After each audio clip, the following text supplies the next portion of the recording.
Hello दोस्तों, आप सभी को नमस्कार और आप सभी का स्वागत है हमारे चैनल आरके स्टडी कंपटीशन 1 पर। जैसा कि आप सब जानते हैं कि हमारे चैनल पर special subject Hindi, English, maths और साइंस चल रहा है और साइंस में हम पढ़ रहे हैं बायोलॉजी। और हमने जैसे आपसे वादा किया है कि हम जो है आपको स्पेशल रूप से एनसीईआरटी कंटेंट देंगे और जो एनसीईआरटी ने माना है वही क्वेश्चन आपको देंगे।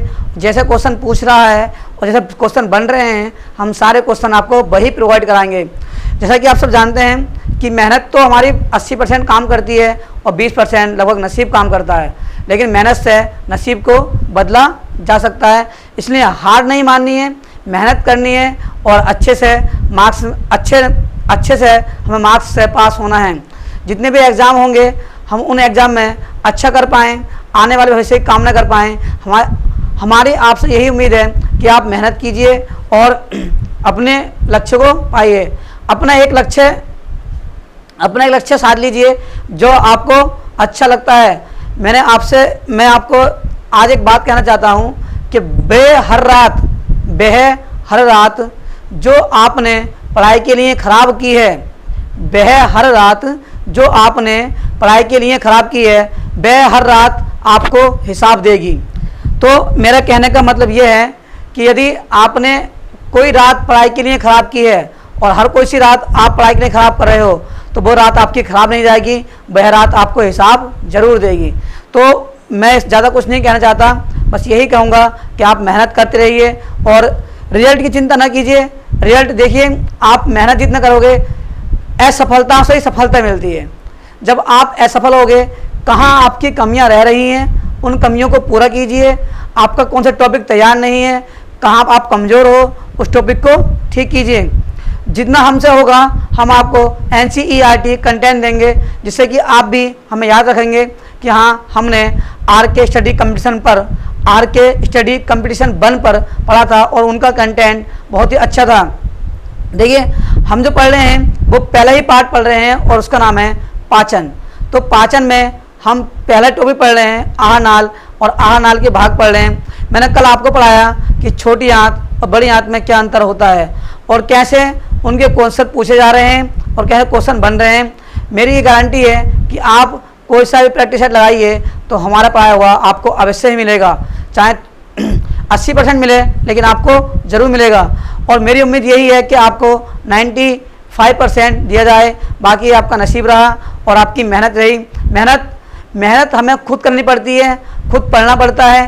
टीचर एक माध्यम होते हैं जो औरों को चमकाते हैं, खुद वहीं रहते हैं, लेकिन टीचर के माध्यम से ही आप आगे बढ़ पाओगे। मेहनत करते रहिए, लगे रहिए, भविष्य की कामना कीजिए, आने वाले वक्त में बहुत सही होगा। आइए शुरू करते हैं आज हम अपना अगला टॉपिक। तो आज जो हम पढ़ेंगे वो पढ़ेंगे पाचन ग्रंथियाँ। क्या पढ़ेंगे? पाचन ग्रंथियाँ। तो पाचन ग्रंथियाँ 3 प्रकार की होती हैं। पाचन ग्रंथियाँ हमारे 3 प्रकार की होती हैं। एक होती है लाल ग्रंथि और दूसरी होती है यकृत ग्रंथि और तीसरी हमारी होती है अग्नाशय। जो अग्नाशय होती है वो अग्नाशय को हम बोलते हैं, अग्नाशय को बोलते हैं मिश्रित ग्रंथि। क्या बोलते हैं? मिश्रित ग्रंथि बोलते हैं अग्नाशय को। तो अब देखिए, ग्रंथियों वाला पार्ट जो मैं आपको बाद में पढ़ाऊँगा। ग्रंथियाँ 3 प्रकार की होती हैं। एक हमारी होती है बहिःस्रावी ग्रंथि, एक होती है अंतःस्रावी ग्रंथि और एक होती है हमारी मिश्रित ग्रंथि। तो बहिःस्रावी ग्रंथि जो होती है, जो हमारी अग्नाशय होती है, ये मिश्रित ग्रंथि कहलाती है। मिश्रित ग्रंथि क्या होती हैं? जो एंजाइम और हार्मोन्स का स्रावण करती हैं उन्हें हम क्या बोलते हैं? उन्हें बोलते हैं मिश्रित ग्रंथि। तो जो हमारी अग्नाशय हुई वो क्या हुई? वो मिश्रित ग्रंथि है। मिश्रित ग्रंथि में क्या बहिःस्रावी ग्रंथि भी है और अंतःस्रावी ग्रंथि भी है। अब देखिए, यहाँ से क्वेश्चन बनता है कि लार ग्रंथियाँ कौन कौन सी होती हैं? तो लार ग्रंथि 3 प्रकार की होती हैं, वो हम पढ़ाएंगे। सबसे पहले हम पढ़ते हैं पाचन ग्रंथि क्या होती हैं। पाचन ग्रंथि के बारे में पढ़ेंगे। फिर लार क्या होती है, लार में कौन से एंजाइम पाए जाते हैं, मैं वो आपको पढ़ाऊँगा। देखिए, पढ़ते हैं अपने टॉपिक की ओर। तो सबसे पहले जो पाचन ग्रंथियाँ होती हैं वो 3 प्रकार की होती हैं। कौन कौन सी होती हैं? एक होती है लार ग्रंथियाँ और जिसे हम बोलते हैं सेलिबेरी ग्लैंड्स। क्या बोलते हैं? सेलिबेरी ग्लैंड्स। अब देखिए यकृत, यकृत को बोलते हैं लीवर, क्या बोलते हैं, लीवर। तो यकृत जो होती है वो सबसे बड़ी ग्रंथि होती है। क्या होती है, यकृत जो होती है वो सबसे बड़ी ग्रंथि होती है। अब देखिए अग्नाशय, जो अग्नाशय होता है इसे क्या बोलते हैं हम, इसी बोलते हैं मिश्रित ग्रंथि और अंतःस्रावी ग्रंथि। तो मिश्रित ग्रंथि उसे बोलते हैं बहिस्रावी ग्रंथि, उसे बोलते हैं अंतःस्रावी ग्रंथि। और जो बहिस्रावी ग्रंथि होती हैं अंतःस्रावी ग्रंथि से मिलकर बनी होती हैं उन्हें बोलते हैं हम मिश्रित ग्रंथि, मिश्रित ग्रंथि। ये ग्रंथि जो होती हैं ये हार्मोन का श्रावण करती हैं, ये एंजाइम का, ये श्रावण करती है एंजाइम का, ये हार्मोन का। तो जो एंजाइम और हार्मोन, जो एंजाइम और हार्मोन दोनों का श्रावण करती हैं वे कहलाती हैं मिश्रित ग्रंथियाँ। क्या कहलाती हैं, मिश्रित ग्रंथियाँ। तो जो अग्नाशय हुई, अग्नाशय क्या बोलते हैं, एक पैनक्रीज ही पढ़ लेते हैं और पैनक्राइज ही पढ़ लेते हैं। दोनों ही ऑप्शन में लिखा हुआ था कि पैनक्राइज और पैनक्रीज, तो कहीं कहीं पैनक्रीज लिखो मिलता है और कहीं कहीं पैनक्राइज मिलता है, तो दोनों ही सही हैं। तो जो अग्नाशय हुआ, अग्नाशय क्या है, अग्नाशय हमारी मिश्रित ग्रंथि है। ये क्वेश्चन पूछा गया है, ध्यान से सुने। जो अग्नाशय जो है, अग्नाशय क्या है, अग्नाशय हमारी मिश्रित ग्रंथि है।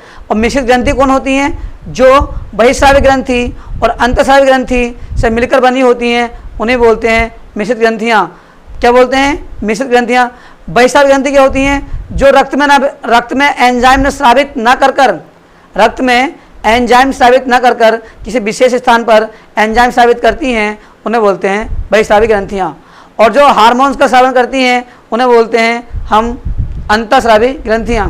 देखिए अब जो हमारे क्या होता है, वे ये पदार्थ का श्रावण करती हैं जिनसे एंजाइम निकलते हैं। क्या निकलते हैं, एंजाइम निकलते हैं। और इन्हें क्या बोलते हैं, इन्हें बोलते हैं बहिस्रावी ग्रंथि। क्या बोलते हैं, बहिस्रावी ग्रंथि। तो जो एंजाइम का श्रावण करती हैं, जो एंजाइम का श्रावण करती हैं उन्हें बोलते हैं बहिस्रावी ग्रंथि।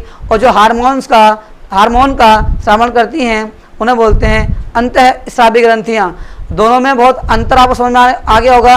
अब देखिए बहिस्रावी ग्रंथियाँ होती क्या हैं, वे ग्रंथियाँ जिनका बहाव रक्त में न जाकर बाहर आ जाता है उन्हें क्या कहते हैं, उन्हें हम बोलते हैं बहिस्रावी ग्रंथियाँ। जैसे दूध ग्रंथि होती हैं, दुग्ध ग्रंथियाँ, उन्हें बोलते हैं हम स्तन ग्रंथियाँ। जो स्तन ग्रंथियाँ होती हैं ये स्त्रियों में पाई जाती हैं।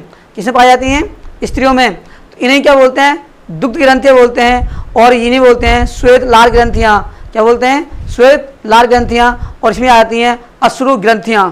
क्या आती हैं, अश्रु ग्रंथियाँ। जितनी मैंने ये बताई, जितनी मैं आपको ये मैंने बताई हैं, ये सब क्या कहलाती हैं, ये कहलाती हैं हमारी बहिस्रावी ग्रंथियाँ। क्या कहलाती हैं, बहिस्रावी ग्रंथियाँ। मैं आपसे एक बार और कह रहा हूँ कि ग्रंथियों के बारे में हम फुल डिटेल से पढ़ेंगे, लेकिन यहाँ पर यदि कुछ आया मैंने आपको बता दिया, ग्रंथियों के बारे में बात की गई तो मैंने आपको बता दिया ग्रंथियाँ कितने प्रकार की होती हैं। ग्रंथियाँ 3 ही प्रकार की होती हैं। कितनी प्रकार की, 3 प्रकार की होती हैं। अब जो हम पढ़ रहे हैं, अब जो हम पढ़ेंगे वो पढ़ेंगे लार ग्रंथियाँ। क्या पढ़ेंगे, लार ग्रंथियाँ। तो लार ग्रंथियाँ क्या होती हैं, ये सबसे पहले ये लार का श्रावण करती हैं। क्या करती हैं, लार का श्रावण करती हैं। और इसका पीएच मान 6.8 होता है। कितना होता है, 6.8। कभी कभी ऑप्शन में वह 6.8 न देकर वह 6.4 से 7.4 तक दे देता है। कितना, 6.4 से 6.4 से 7.8 तक, तो 7.4 तक। तो ये वाला हमारा जो क्वेश्चन बना हुआ है उसने ऑप्शन में 6.8 न देकर और यही दिया था 6.4 से 7.4 तक। तो आपको विशेष ध्यान रखना है कि ऑप्शन कैसे बन रहा है और कैसे पूछा जा रहा है। अब जो सही माना जाएगा वो माना जाएगा 6.8, यदि ऑप्शन में 6.4 से और 7.4 तक नहीं है तब। तो आपको विशेष ध्यान ये रखना है, जो लार का पीएच मान होता है वो होता है 6.4 से 6.8 तक या 6.4 से 7.4 तक। तो जो इसकी प्रकृति मानी जाती है लार की, वो हल्की सी अम्लीय होती है। कैसी होती है, हल्की सी अम्लीय होती है। अब ये 3 जोड़ी पाई जाती हैं मनुष्य के अंदर, सही है, और कहाँ होती हैं, मुख गुहा में स्थित होती हैं। कहाँ होती हैं, मुख गुहा में स्थित होती हैं। सबसे पहले जो लार में एंजाइम पाए जाते हैं, वो एंजाइम होते हैं 3 प्रकार के। कितने प्रकार के, 3 प्रकार के। पहला एंजाइम होता है श्लेष्म। क्या होता है, श्लेष्म। अब श्लेष्म का कार्य क्या होता है, श्लेष्म का कार्य होता है लार को चिकना बनाना या चिकना रखना। आप समझ रहे होंगे। तो कितने प्रकार के एंजाइम होंगे, 3 प्रकार के एंजाइम होंगे लार में। एक होगा श्लेष्म, और श्लेष्म का कार्य क्या होगा, श्लेष्म का कार्य होगा लार को चिकना रखना या चिकना बनाना। नंबर 2 होगा अल्फा एमाइलेज। क्या होगा, अल्फा एमाइलेज, जिसे बोलते हैं टाइलिन। क्या बोलते हैं, टाइलिन। तो इस टाइलिन का जो कार्य होता है या एमाइलेज का जो कार्य होता है, वो स्टार्च या मंड को शर्करा में बदलना होता है। किसमें, शर्करा में बदलना होता है, और भोजन को मीठा बनाना होता है। तो यही क्वेश्चन पूछता है कि यदि ऑप्शन में आपका कार्बोहाइड्रेट नहीं है और स्टार्च नहीं है, मंड नहीं है, तो ये पूछता है कि मुख गुहा में पाचन शुरू होता है, लेकिन पाचन होता किसका है, आंशिक रूप से जो पाचन होता है वो होता है शर्करा का। ध्यान रखना, आंशिक रूप से जो मुख गुहा में पाचन होगा वो होगा शर्करा का। और ये पाचन परिवर्तित कौन करता है, ये पाचन मुख गुहा में होता है और लार करती हैं, और लार में कौन, स्टार्च या मंड का परिवर्तन होता है। स्टार्च या मंड का परिवर्तन होता है शर्करा में, और तभी मुख गुहा में लार में जो आंशिक पाचन होता है वो किसका होता है, वो शर्करा का होता है। ध्यान रखना, आंशिक पाचन मुख गुहा में शर्करा का होता है। और शर्करा कैसे बनता है, जो स्टार्च या मंड होता है जिसे हम कार्बोहाइड्रेट बोलते हैं, तो कार्बोहाइड्रेट या स्टार्च या मंड का परिवर्तन शर्करा में हो जाता है, और इसका कार्य क्या होता है, भोजन को मीठा बनाना। क्या करना, भोजन को मीठा बनाना। नंबर 3 होता है लाइसोजाइम। क्या होता है, लाइसोजाइम। तो लाइसोजाइम का कार्य क्या होता है, जो भोजन में बैक्टीरिया होते हैं जिन्हें हम क्या बोलते हैं, जीवाणु। क्या बोलते हैं, जीवाणु। तो जो लार में लाइसोजाइम का कार्य हुआ वो बैक्टीरिया को नष्ट करना हुआ। क्या हुआ, बैक्टीरिया को नष्ट करना या बैक्टीरिया को समाप्त करना या खत्म करना। अब जो लाइसोजाइम हुआ उसका कार्य क्या हुआ, बैक्टीरिया को नष्ट करना या समाप्त करना। देखिए, अब मैंने आपको बताया कि जो हमारे लार में 3 प्रकार के एंजाइम होंगे।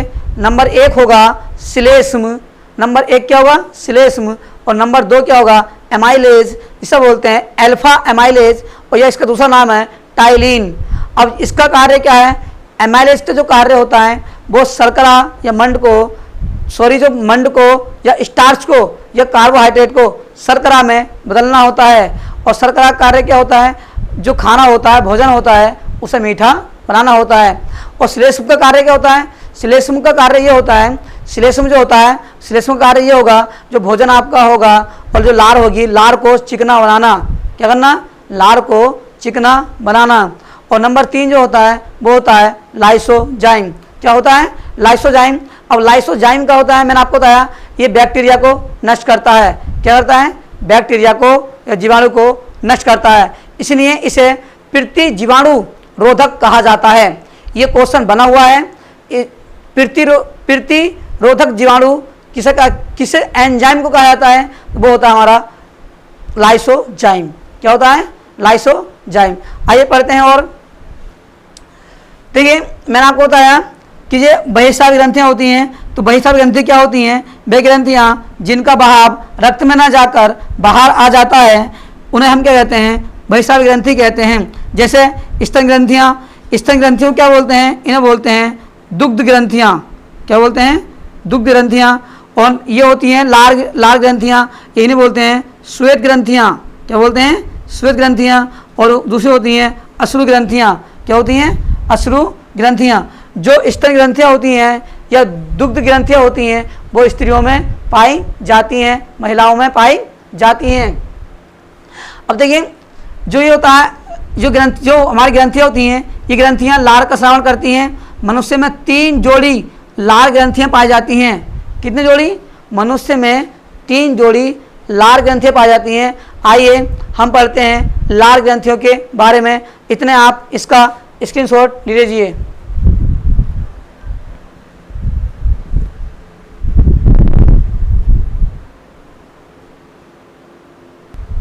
देखिए अब हम पढ़ते हैं अपनी ग्रंथियों के बारे में। जैसे मैंने आपसे वादा किया है कि मैं आपको प्रत्येक चीज़ पढ़ाऊंगा और बहुत ही डीपली पढ़ाऊंगा, बहुत ही विस्तार से पढ़ाऊंगा। देखिए हमने पढ़ी पाचन ग्रंथियाँ और पाचन ग्रंथियों में हम पढ़ रहे हैं लार ग्रंथियाँ। लार को बोलते हैं सैलिवा, लार को क्या बोलते हैं? सैलिवा। तो सैलिवा होती हैं वो लार ग्रंथियाँ होती हैं, वो हमारी 3 प्रकार की होती हैं। कितने प्रकार की? 3 प्रकार की होती हैं। अब 3 प्रकार की कहाँ कहाँ स्थित होती हैं, मैंने एक छोटा सा चित्र बनाया है और चित्र में जो हमारे मुख गुहा में जो स्थित होती हैं लार ग्रंथियाँ वो कहाँ कहाँ होती हैं। देखिए जो हमारी ये वाली ग्लैंड है, ये वाली ग्लैंड ये सबसे बड़ी ग्लैंड होती है और ये कान के ठीक नीचे स्थित होती है, एक इस कान के नीचे और एक इस कान के नीचे। तो 3 जोड़ी ग्रंथियाँ पाई जाती हैं। कितनी जोड़ी? लार ग्रंथियाँ 3 जोड़ी पाई जाती हैं। कितनी जोड़ी पाई जाती हैं? 3 जोड़ी ग्रंथियाँ पाई जाती हैं लार ग्रंथियाँ। देखिए तो ये जो होती है इसे बोलते हैं हम कर्णपूर्ण ग्रंथि। क्या बोलते हैं? कर्णपूर्ण ग्रंथि या पैरोटाइड ग्रंथि या पैरोटाइड ग्लैंड्स। तो कर्णपूर्ण ग्रंथि जो होती है ये सबसे बड़ी ग्रंथि होती है। क्या होती है? ये सबसे बड़ी ग्रंथि होती है। किसमें? लार ग्रंथियों में या पाचक लार ग्रंथियों में। तो लार ग्रंथियों में सबसे बड़ी ग्लैंड्स जो होती है वो कौन सी होती है? पैरोटाइड ग्लैंड्स या कर्णपूर्ण ग्रंथि। तो यही क्वेश्चन पूछता है कि बताइए कि सबसे बड़ी ग्रंथि किसमें? लार में। तो ध्यान रखना पहला ही ऑप्शन आपको यकृत दिया होगा, यकृत नहीं लगाना है और जो पूछा उसने अच्छी तरह ध्यानपूर्वक पढ़ने के बाद टिक करना है। तो मैंने पूछा कि लार ग्रंथियों में सबसे बड़ी ग्रंथि कौन सी होगी, तो सबसे बड़ी ग्रंथि जो होती है वो होती है पैराटाइड ग्रंथि। पैराटाइड ग्रंथि जिसे हम बोलते हैं कर्णपूर्ण ग्रंथि। क्या बोलते हैं? कर्णपूर्ण ग्रंथि। अब देखिए ये ग्रंथि जो होती है स्टेनस नलिका द्वारा जुड़ी होती है। किसके द्वारा? स्टेनस नलिका द्वारा जुड़ी होती है। देखिए जैसा आप देख रहे हो तो ये जो नलिका है, ये नलिका जो है इसे हम क्या बोलते हैं? इसे बोलते हैं स्टेनसन नलिका। क्या बोलते हैं? स्टेनसन नलिका। अब नंबर 2 जो होती है, नंबर 2 हमारी ये वाली ग्लैंड होती है, इसे बोलते हैं अधोहनु ग्लैंड्स। क्या बोलते हैं? अधोहनु ग्लैंड्स। तो ये ग्लैंड जो होती है ये निचले जबड़े के ठीक पीछे स्थित होती है। कहाँ? ठीक पीछे स्थित होती है और जो जुड़ी रहती है ये दिखाई दे रही है आपको नलिका, इसे बोलते हैं वार्टन्स नलिका। क्या बोलते हैं? वार्टन्स नलिका। तो वार्टन्स नलिका से जुड़ी रहती है वो जुड़ी रहती है हमारी अधोहनु ग्रंथि। क्या? अधोहनु ग्रंथि। और इसका ही इंग्लिश नाम है सब मैक्सुलरी ग्लैंड्स। क्या नाम है? सब मैक्सुलरी ग्लैंड्स। तो अब ये पूछता है कि लार ग्रंथियों में छोटी ग्रंथि कौन सी है, तो वो हमारी छोटी ग्रंथि होती है अधोहनु ग्रंथि। कौन सी? अधोहनु ग्रंथि। जैसा सॉरी जो हमारी होती है वो होती है अधोजीवा। क्या होती है? अधोजीवा ग्रंथि। तो सबसे छोटी लार ग्रंथियों में होती है वो होती है अधोजीवा ग्रंथि। ये ठीक जीभ के नीचे स्थित होती है, ये ठीक जीभ के नीचे स्थित होती है। देखिए तो ये हमारी जो हुई अधोजीवा ग्रंथि, ये ठीक कहाँ स्थित होगी? ठीक जीभ के नीचे स्थित होती है और इसे बोलते हैं सबलिंगुअल ग्लैंड्स। क्या बोलते हैं? Sublingual glands. क्या है हमारे? Sublingual glands. तो ये जो होता है ये बार्थोलिन नलिका द्वारा मुख गुहा के फर्श पर खुलती है। कौन सी? सबसे छोटी लार ग्रंथि जो है हमारी वो है अधोजीवा। कौन सी? अधोजीवा। और सबसे बड़ी जो है पैरोटाइड या पैराटाइड। या तो आपको मिलेगा पैरोटाइड या मिलेगा पैराटाइड, दोनों का ही मतलब एक है। देखिए मैंने आपसे बताया कि हम जो भी पढ़ेंगे, जो कोई सा भी टॉपिक पढ़ेंगे वो बहुत विस्तार से पढ़ेंगे। तो मैंने आपको ये बताया कि जो लार ग्रंथियाँ होती हैं, जो पाचक ग्रंथियाँ होती हैं वो 3 होती हैं। अब कौन कौन सी होती हैं? एक लार ग्रंथि होती हैं, यकृत होता है और अग्नाशय होता है। ठीक है। अब जो पाचक ग्रंथि लार ग्रंथियों में भी 3 ग्रंथियाँ होती हैं। एक कौन सी होती है? एक होती है पैराटाइड ग्लैंड्स जिसे बोलते हैं कर्णपूर्ण ग्रंथि, और एक होती है सबलिंगुअल ग्लैंड्स जिसे बोलते हैं अधोजीवा ग्लैंड्स, और एक होती है सब मैक्युलर ग्लैंड्स जिसे बोलते हैं अधोहनु ग्लैंड्स। क्या बोलते हैं? अधोहनु ग्लैंड्स या अधोहनु ग्रंथि। तो इनमें पूछता है बताइए सबसे बड़ी जो लार ग्रंथि है वो कौन सी है। तो ये पूछता है सबसे बड़ी जो लार ग्रंथि है, ध्यानपूर्वक क्वेश्चन को पढ़ना है। मैंने ये नहीं पूछा है कि मानव शरीर की सबसे बड़ी ग्रंथि कौन सी है, मैंने ये पूछा है कि सबसे बड़ी लार ग्रंथि कौन सी है। तो वो होती है पैराटाइड। क्या होती है? पैराटाइड ग्लैंड्स। और ये कौन सी होती है कि लार ग्रंथि होती है जो वाटन्स जो स्टेनस नलिका द्वारा जुड़ी रहती है। और कहाँ होती है? मुख गुहा में होती है। कहाँ स्थित होती है? मुख गुहा में। और कहाँ होती है? ठीक कान के नीचे, एक जोड़ी यहाँ और एक यहाँ और एक यहाँ। तो लार ग्रंथियाँ जो होती हैं वो 3 जोड़ी होती हैं। कितनी जोड़ी? 3 जोड़ी होती हैं हमारी लार ग्रंथियाँ। तो एक ही हो गई, एक ही हो गई, ये हो गई 2। और इस प्रकार जो ठीक जीभ के नीचे स्थित होती है, किसके नीचे? ठीक जीभ के नीचे स्थित होती है, उसे बोलते हैं सबलिंगुअल। क्या बोलते हैं? Sublingual glands. और इसका जो हिंदी नाम जो है अधोजीवा ग्रंथि। क्या नाम है? अधोजीवा ग्रंथि। तो ये जो होती हैं ये हमारी जो नलिका द्वारा जुड़ी होती हैं वो कौन सी होती है? ध्यान रखना, ये होती है हमारी बार्थोलीन नलिका द्वारा। किस द्वारा? बार्थोलीन नलिका द्वारा।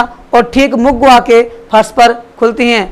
और नंबर 2 होती है सब मैक्युलर ग्लैंड्स। सब मैक्युलर ग्लैंड्स जिसे बोलते हैं अधोहनु ग्रंथि। क्या बोलते हैं? अधोहनु ग्रंथि। ये ग्रंथियाँ वाटन्स नलिका द्वारा जुड़ी होती हैं। किसके द्वारा? वाटन्स नलिका द्वारा जुड़ी होती हैं। मैं आपको एक बार फिर बोल रहा हूँ, आप इसके बारे में लिखोगे तो जो हमारी कर्णपूर्ण ग्रंथि होती है तो क्या होती है? ये सबसे बड़ी ग्रंथि होती है। क्या होती है? ये सबसे बड़ी ग्रंथि होती है। किसमें? लार ग्रंथियों में। किसमें? लार ग्रंथियों में जो सबसे बड़ी ग्रंथि होती है वो हमारी होती है कर्णपूर्ण ग्रंथि, जिसे बोलते हैं पैरोटाइड या पैराटाइड ग्लैंड्स। पैरोटाइड या पैराटाइड ग्लैंड्स। तो ये क्या होती है? लार ग्रंथियों में सबसे बड़ी ग्रंथि होती है जो स्टेनसन नलिका द्वारा जुड़ी होती है।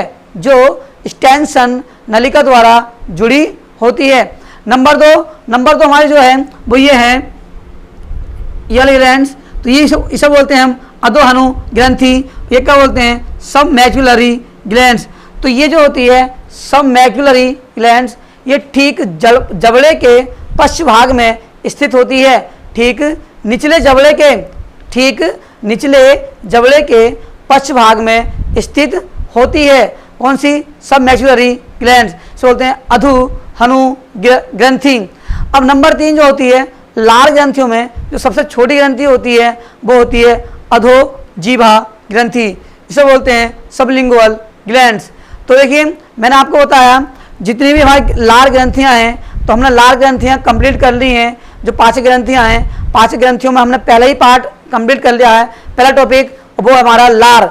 अब जो हम कल पढ़ेंगे वो पढ़ेंगे यकृत के बारे में। यकृत का कार्य क्या है, यकृत किस काम आता है। मैं जो आपको ये कंटेंट दे रहा हूँ ये प्योर NCERT कंटेंट है और बहुत ही मेहनत से आपको NCERT बुक से एक एक लाइन करके जो मेरे गुरु ने मुझे पढ़ाया है वो मैं आपको दे रहा हूँ। तो ये कंटेंट जो है आपको बहुत ही हेल्पफुल रहेगा परीक्षाओं में। तो जैसे कि आपसे मैं एक बार फिर यही कहूँगा कि आप जो है अच्छे से मेहनत कीजिए। आपकी वो हर रात जो आपने पढ़ाई के लिए खराब की है वो हर एक बात का हिसाब देगी और आपको सफलता की ओर लेकर जाएगी। तो आप सभी को नमस्कार और धन्यवाद।